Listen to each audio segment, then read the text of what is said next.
going on my couch. All right, so what's up, YouTube? There we go. So now I'm live on YouTube and I'm live on TikTok. So we'll see how this works. So for those who don't know, I have done a really good job creating digital products. And if you are an expert in anything, I don't care what you're an expert in. I don't care if you're a horse trainer, dog trainer. I don't care if you breed mules for a living. Okay. If you are an expert at anything, there is monetization on the other side of that. What is monetization? Money. Why? Because I don't care what you do, there's somebody who wants to learn how to be you. And if you can find 200 or 300 of the people, then there's your down payment money. The key is you got to tap in. You got to figure out what you got going on that's good. So let me tell y'all my story. So back in the day, 2021, like I said, I'm a real estate broker in Tennessee and have been since 2013. I own my own real estate brokerage. However, your girl was getting burnt out. Okay. Like I said, 2018-ish, I was going through the whole foreclosure thing, sold the house right the day before the auction, bought this house the next day, paid my mortgage up for a year, and I chilled out. Do you understand me? For a year, I just grew lettuce and tomatoes and I was in the woods, honey. Okay. Because that was traumatic. Okay.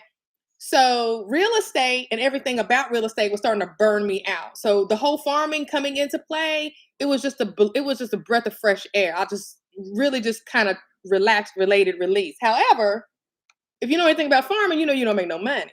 Okay. So I've kept my real estate license active. However, I was only working with referrals here and there. And so I had this one deal, nice deal, East Nashville, $400,000 property downtown by Nissan Stadium. And I just knew it was going to close. I knew it was going to close in December of 2020. And that joker didn't close. And that was $12,000 I was counting on. Even though you ain't supposed to count on it, I was counting. Okay. So when that didn't close, I was like, what? When it was starting to unravel. And if you're in real estate, you know what I'm talking about. You kind of start way before the closing day, you know when it ain't going to go there, right? So I kept hearing about these notaries, making money doing loan signings, $10,000 a month. And I was like, how is a notary making $10,000 a month? And I'm over here on the struggle bus, right? So I went ahead and got my little notary commission and I said, I'm finna get in with this, okay? Because I'm a real estate broker. And if a notary can make 10 grand doing a loan signing, I can do it, okay? So I got in there, took all the trainings and this and that and the third. And I realized I didn't want to do that, right? They had to print off a whole bunch of paper. They had to drive up and down the street. They had to do everything that as a broker, I no longer wanted to do. I didn't want to drive people around. I didn't want to go to nobody's house. I didn't want to do any of that stuff. I just wanted to list properties and go to the closing. Take a couple phone calls. That was about it. So when it came down time to do the work, I was like, I'll just set up a notary brokerage instead of me doing it. I'm just going to go ahead and set up a brokerage. So I'm telling you all this to get you to the digital product I created over the 2021, 2024 timeframe. $600,000 is what I made creating digital products. So what I want you to know is my expertise as a broker, I parlayed that over into something else. So what you have to do is you have to figure out what it is that you're good at, what it is that you know that other people may want to know, and parlay that over into something digital. Now, mine was a membership, $37 a month, right? 2021 to 2024. You see what I'm saying? Inspire, you did the same thing. So let's bring this thing full circle. You want a family compound. You need down payment money. So it's just a matter of you tapping in to what it is that you're good at, raising the capital over the next 90 days or so, 6 months, however long it takes, and then buying your property. It's just that simple, right? But here now 2021, that was different when it comes to digital products than it is now. Now it's more of a situation where people are like, okay, they done kind of got tired of all these digital products, right? So you can't just put anything out there for people. You can't just give people anything. You really got to help people. If you ain't helping people, you might as well just not even do it, okay? So what my recommendation is to find just a small niche group of people. Like with me, it was notaries. A group of people who looks at you as the expert. Why did notaries look at me as an expert? Because I'm a real estate broker. Don't go trying to create a digital product in an area where people don't see you as the expert. Okay, so I know there's a lot of new stuff, shiny objects. You've taken a class and you've learned it last week, and 2 months ago you picked up this new thing and you're trying to learn it and you just want to go create. No, you need to create your digital product around that thing that you've been good at. I've been in real estate. You can't tell me about real estate. And it's that confidence that gives people the confidence to invest their money with you. Okay. If they know that you are the GOAT in the thing, then that's the only way they're going to release their funds to you. Okay. So when it comes to creating digital products, if you've tried it and it hasn't worked, it's probably because you were outside of your expertise. You were doing something that maybe somebody else was doing that was working for them, but it doesn't resonate with you. And that's another thing too. People are not, they picking up on this. You got to be authentic. If you are not authentic, you might as well. If you're afraid to show up on YouTube and TikTok in a moo with some clothes that need to be folded on your couch, okay? If that bothers you, if you worried about what people gonna say, that's the problem. Because you got to show up as you. And the more you show up as you, the more people will trust you because we're in a trust recession. Can nobody trust nobody? Don't nobody trust nobody. So if you're trying to parlay your expertise and turn it into some money so you can get money for your family compound friend, you got to keep it all the way real with with your people, with everybody. Now, here's the thing about your people. You can't serve everybody. Okay? Like that's the biggest number one problem with a lot of small businesses. And I've been self-employed full time since 2011. I've had a job here or there for like 90 days, it's about as long as I can last, okay? But I have been self-employed since 2011. And in order to be self-employed that long, you have to be good at helping people solve their problem. Not the problem you think they have, but the problem that they think they got. Okay. Oh, well, I just want to be a travel agent because I love to travel and I can get discounts if I sell you a package and this and that and the third. Yet what you do for a living is you're like an ICU nurse or an ER nurse. You got all this healthcare expertise, yet you trying to push me to buy your travel stuff because you decided to start selling travel. There is not a line. It's not making sense. And so a lot of times people get caught up in that, and that's why whatever they're doing entrepreneurially doesn't work. I get that sometimes you get burnt out, just like I was. Like I told you about the real estate.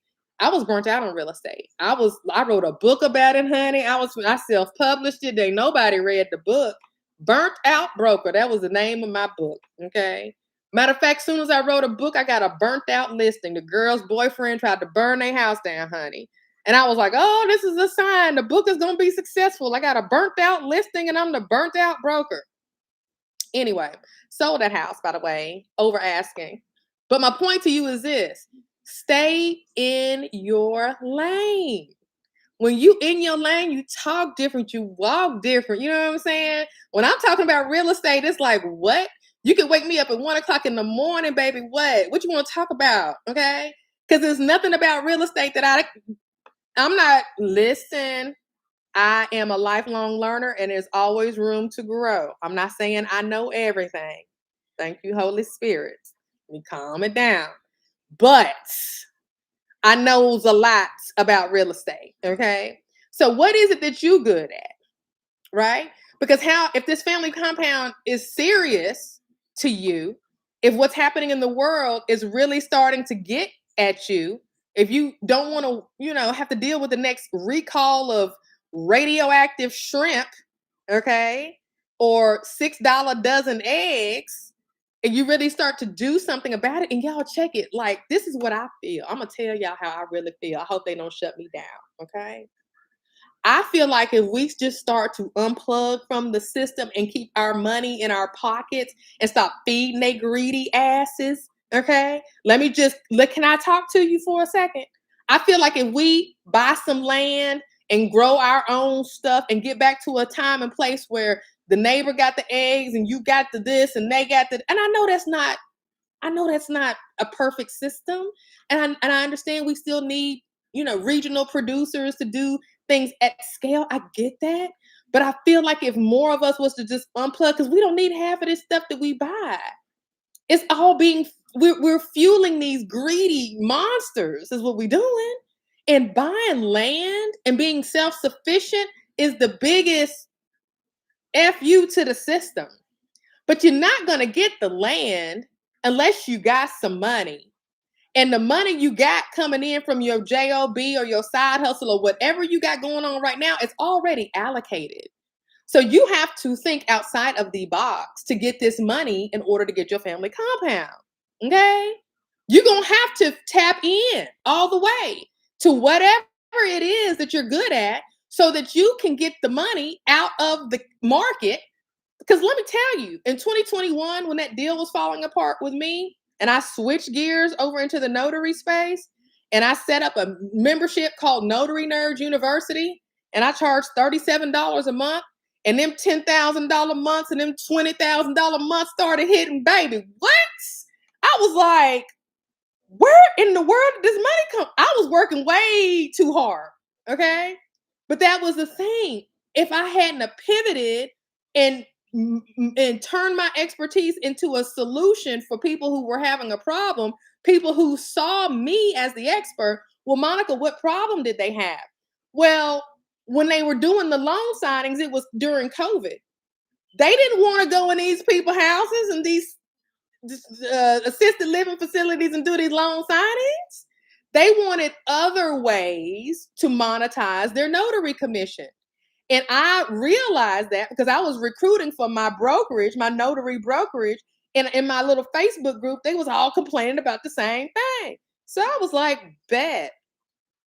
I'm finna come up with a training program where you can learn how to do other stuff besides the loan signings. And baby, it popped off. So you have to be astute and very good at solving people's problems. And honestly, I think it's a trauma response for me because I grew up in a very my household was a lot of stuff going on, okay? And so I got really good at reading the room, okay? And if the room wasn't right, I knew what to do, okay? So you have to be good at reading the room of the people that are in your room, your people, the people who see you as the expert. You have to know exactly what it is they think they need, okay? Don't force somebody to eat broccoli when they want pizza. That's another mistake. A lot of these entrepreneurs, y'all out here making, y'all listen. If the people said they want pizza, give them pizza.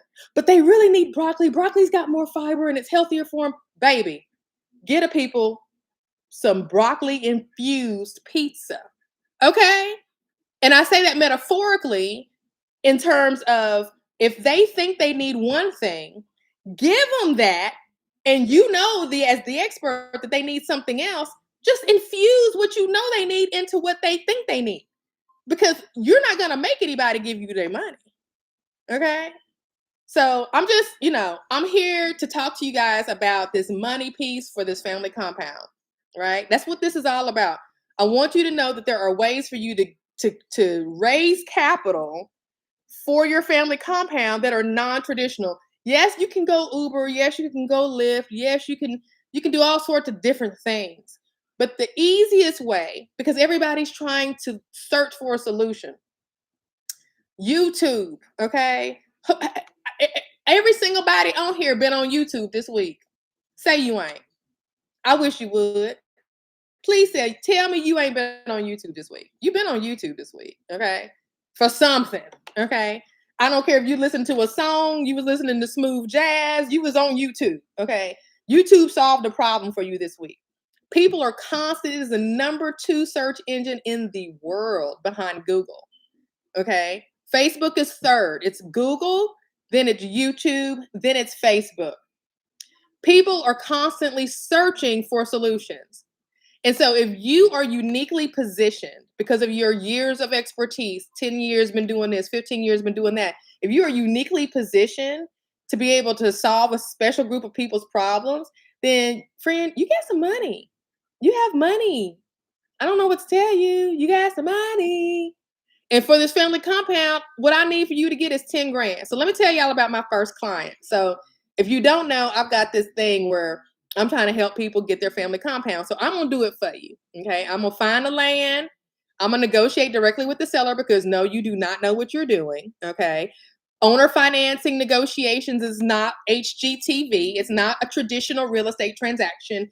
Most real estate agents ain't never touched an owner financing deal, much less did one themselves. There are some that have, but they're more investor focused agents, right? So when it comes to negotiating an owner financing deal, it's very sensitive. Why? Because there's only a handful of owner financing properties that are out there available anyway. Okay. And so if you only have a handful of properties that you can actually do an owner financing offer to, you don't want to mess it up. You know what I'm saying? Like, when somebody new to this, like, I was wondering if you would take owner financing on that.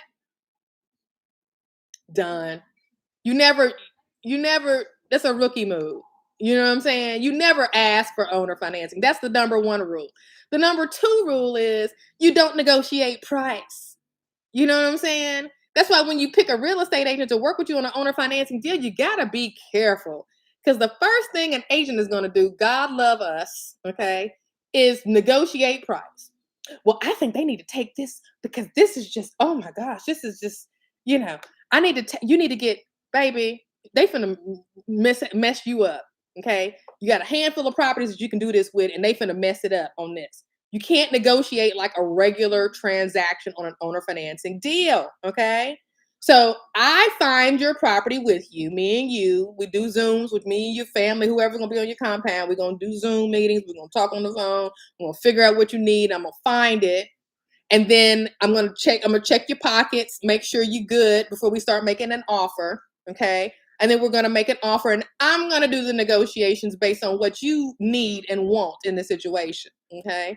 Okay. You don't know how to do the terms yet. I want to make sure it's affordable for you and all these good things, right? And then I'm gonna make sure you get your name on the deed. Because this is owner financing, friend. This is not land contract. This is not rent to own. This is not lease purchase. This is not lease with an option to buy.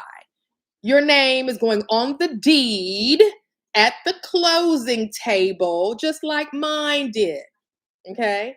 Yes, if you want to refinance later on, you can. Yes, if the owner is 99 years old, you can still do it. It doesn't matter if they die. You keep paying. Why? Because it'll go to their estate. They've already arranged for that. You can't worry about that, right? All the questions people have, well, how does it work?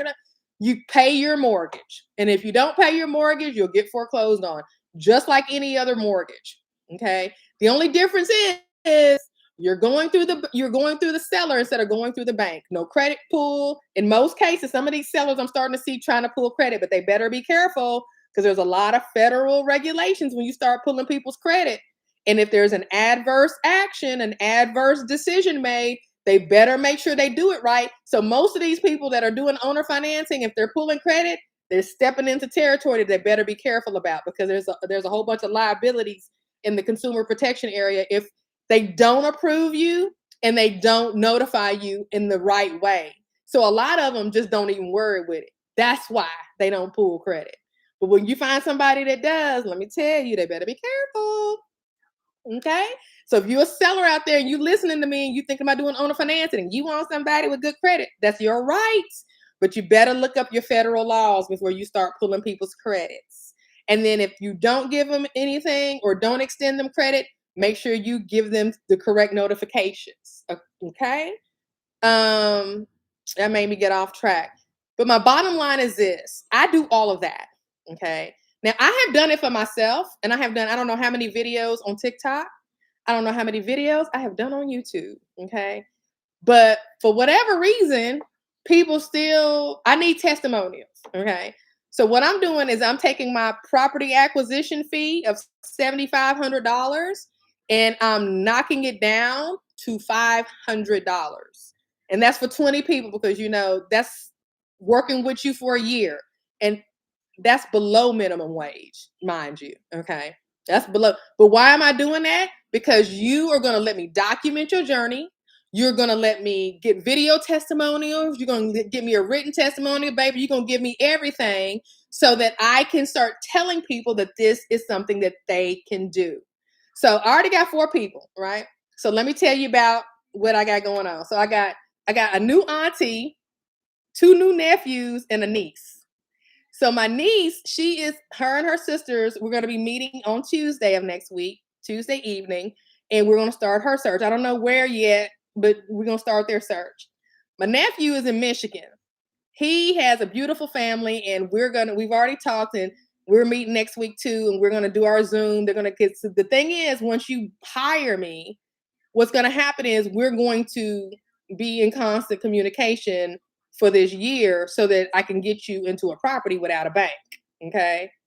So we'll talk, we'll text, we'll Zoom, we'll do whatever we need to do in order for that to happen. So he's looking in Michigan. My new auntie is in Texas. She is looking for property for her son and her cousin. And she's like, why not? Right. And then my other nephew, he is looking in Texas as well, but right now he is in Kansas. And so let me tell y'all about him, because we got off the phone and I was super excited because he actually, when it comes to getting the down payment money together, has a really great opportunity. So this is what I'm talking about thinking outside the box. So his family has land in Oklahoma, but he doesn't want to go back there and do anything. So I told him, I said, tell me a little bit more about this land. And he was like, yeah, it's a few acres. And right now we have horses there or whatnot. And I'm like, oh yeah? And I said, is there a place for like trail riding or anything like that? He was like, yeah, we ride our horses down to the whatever river. I can't remember the name of the river. And I was like, money. I said, is there enough space for people to like bring their trailers and like, for a weekend, like a trail ride kind of thing? And he was like, yeah, it's an open space that we could do that. I said, is there anybody there in Oklahoma that you could trust to do the operation since you're in Kansas? And he was like, yeah, it's somebody I'm like, I said, is there anybody that can get some video for me so I can put some stuff together and put it on my social media? He said, yeah. I was like, he was answering all the questions. I was like, nephew, you already got your down payment money on that Oklahoma land, right? How? Trail rides. Hello. And then when I started talking about it, he was like, oh yeah, we got a couple of riding clubs too. My family is known for horses. There it goes. Expert. You got something people want. People want to go on trail rides. There's not a lot of places you can go on trail rides. You charge however much a head. Do that 2 or 3 times a month, or 2 or 3 times, once or twice a month. And then over the next 3 or 4, 5, 6 months, guess who got down payment money? So now we can go to Texas and get your family their homestead. We got down payment money that we can do it without a bank.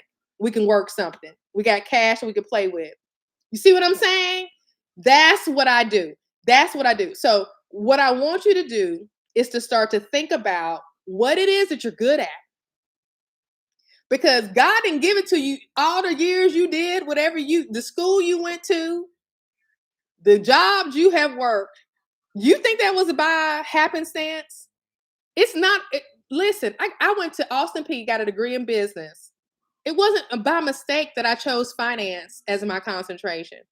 It was neither a mistake that when I got out of college, I went into consumer finance, subprime lending, then went into nonprofit lending. So I was a licensed mortgage loan originator, right? For years before I became a real estate agent. Then I got my brokerage license. Then I opened up my own real estate brokerage. Do you think that journey was just by happenstance? No, it was by design. It was God given that I do all of those things. And some of them jobs I did not like, right? And I had to put up with a lot of bull, right? But it's my favorite scripture is all things, for we know that all things work together for the good of those who love the Lord and are called according to his purpose. I know real estate is my purpose. You can't tell me it's not my purpose. And I had to go through what I had to go through in 2018 when I was facing foreclosure and go through that experience and buy this property and be quiet about my experience for years from 2018, 2019. Go look at my channel. I did not tell you, I did not utter the word foreclosure until about 2021, 2022, because your girl was traumatized, okay, and embarrassed. So I did not utter the word for, I didn't start talking about this part of my journey until recently, okay? But it was by design that it had to happen that way. So now, with the underwriting guidelines being tight like they are, you ain't finna buy nothing. You're gonna be stuck renting, okay? Unless, even if you got good credit for all my little 850 people, my 800s, my 780s, you still got student loan debt, honey. They ain't letting you get nothing with that DTI, that debt to income ratio. I already know it. You ain't got to tell me, okay? So when it comes to good credit, unless your debt to income ratio, unless your income is just skyrocketed to overtake whatever debt you have, then they're still going to deny. So even having good credit anymore isn't enough. Okay. I bought this property, a $365,000 property, when my tax return that year said $19,000. That's owner finance.